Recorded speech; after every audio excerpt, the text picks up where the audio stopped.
Okay, here we go. So we're looking at texture and form thumbnails, the sketches worksheet. There's a front side and a back, so make sure you're completing all the things on here that the directions tell you to. We, we've already watched the video that's mentioned on this. Um, and then we also have already looked at the PowerPoint presentation, which is something I shared with you on Google Classroom. So once you've completed your own slideshow of the 8 images, you can move to, first of all, watch this video. And then once you've seen this, then go on and do the rest of the sheet on your own. Um, really, what we need to do is start taking notes on here about what we want to work on and what we want to complete for our bottles. And this may or may not change as you start to build on your ceramic bottle. Um, but right here, for now, we're pre-planning much in the same way an author would start to jot down notes and ideas. So on the front, you're going to be responsible to draw 6 different textures on here. And I know you guys, maybe some of you haven't had much drawing experience or others have. So somewhere in the middle lies a good way to kind of accomplish this. This isn't something that should take you hours to complete, but it's something that you should kind of play around with shading and things like that so we get an idea of the texture and what would be raised up and what would be lower. It's a great idea to look at a picture of what you want to do. For most people, those ideas don't just lie in our brain space somewhere super vivid for us to draw. So it's helpful if you look at the item either physically or just on your computer. On the back side of this page, it says use the boxes provided to sketch 4 different bottle vessels, and we'll go through that in just a second. So right here, I'll show you one way to do this. And I have this branch right here. So I'm going to actually look at this, and this is a good way to show you how I'm going to look at this here. And I like on here all of these really cool splotches on here. You know, if I get this super close, you can see this texture is there, even though it's subtle. But if you look, you know, super close at it, we've got that. So what I'm going to do is pretend that I have a bottle on here, but I'm going to fill in this whole space with this kind of branch object. And I'm looking at the lines that exist right here that are really kind of bumpy and lumpy. And I'll draw this down this way. Okay, so that line represents kind of this thing here. So does it have to be perfect? No, but I'm looking at it for inspiration for the texture that I might like to apply to my bottle later on. So how do we begin to shade this? Well,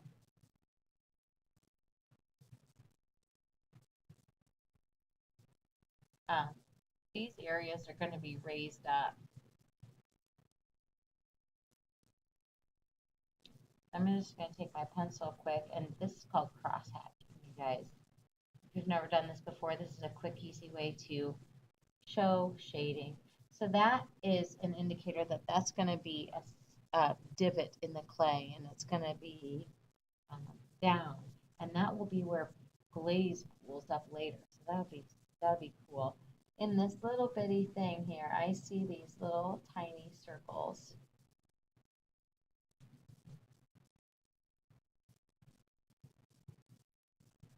And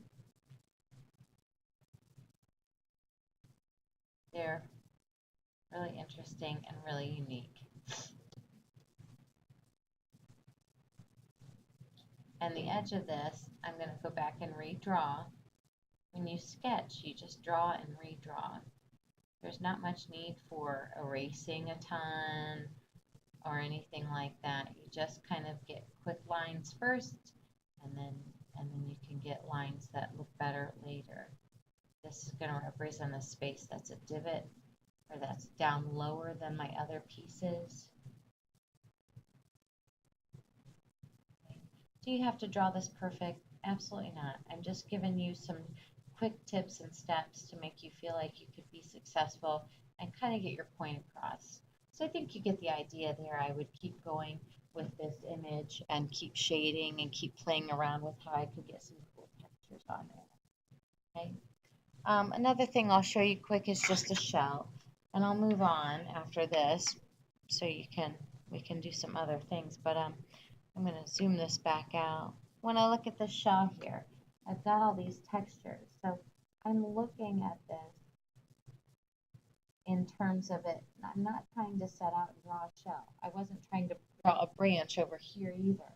What I'm doing is trying to get down some sketches of just how I could apply the texture, this bumpy texture, and what that might do on my bottle, how I might make that work, how I might use that. How it goes, the divot here, this would be divot, how it would get from thick to thin, and how they kind of converge together. You know, maybe I like that part about the shell, but you're not bound to making it look absolutely like a bunch of shells on your bottle. Maybe you just like the lines here, the texture of it. And so these would be raised up on your bottle, and these would be down low. What I don't want you to do is say, there's one texture, there's two textures. You're not meant to fly through this like this. You're not going to get any credit if you turn something in like this. You don't have to draw in an amazing way, but this by no means is a texture, okay? These are just scribbly lines. So move from scribbly lines and look at other things like that coral that we looked at the other day. You know, how the surface of it was kind of lumpy and bumpy. Okay, some shading can indicate lots of rough little lumps and bumps that are irregular. Okay, take some time, spend some time on this. Again, not hours, but more than just scribbling some lines on here. Okay. All right, now for the back side. I want to show you just a way to successfully make a bottle. If you've never been taught this before, you wouldn't know. So there's no need to feel like, oh gosh, I don't know what I'm doing. So here, I'm going to teach you to draw a bottle or something that you know that's round. You can start with the bottom. And you make the bottom round like this. You kind of give it a little curve. To draw a bottle, you know, depending on whatever shape, that's up to you. You can come up here and maybe you want a bottle that has a long, narrow neck. So that might be the first one that you draw. Maybe that's the bottle there with a long, narrow neck. All right. Now, while you're doing this, you want to think about, you know, what you want it to look like. And remember, you were supposed to draw inspiration from forms that you found online. Another way to draw, you know, is if you want to start with the rim, you know, if you want your rim to kind of come, you feel like you want that to move out there. And remember, you know, you can have a long, narrow neck and a short little body on it. But organic is going to be a good bet. We want it to be on purpose, though. Right? When you're thinking about bottles and you're doing the forms and stuff, again, don't just rush through and draw 4 really sloppy, really quickly done bottles. And the other thing I want you to do is explain to me the texture, you know. So maybe that shell texture that you like or whatever, maybe is that going to, where's that going to go, I guess? Is it going to go right here on the side? Is it going to be more all over? Are you going to do lumps and bumps up here on it? Are they going to stick out from the vessel? You know, give some indication of that as best you can.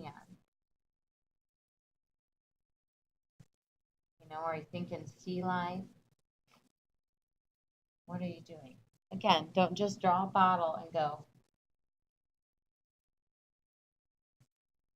That's not texture. That's done way too fast. That's not a lot of thought going into this. And these will change and shift quite a bit probably before the project's all said and done. But apply texture to some bottle forms 4 different times. Tell me what you think you might want to do. Okay. Also remember too that a bottle needs to have this narrow neck on it. We don't want to draw a big, thing like this. This is a big vase. That's not a bottle. So do the best you can. Move slowly through this and be intentional. Also, I want to point out a lot of people miss this. Identify, what is this? Branch, shells. Okay, tell me what you were working with on that. Okay, so that's just a brief explanation of how to accomplish this worksheet in the best way. And you hold on to these guys till Friday, and we'll go over them then if there's anybody who actually even finishes that up today. Again, your first order of business is to make sure you've got that slideshow put together. All right.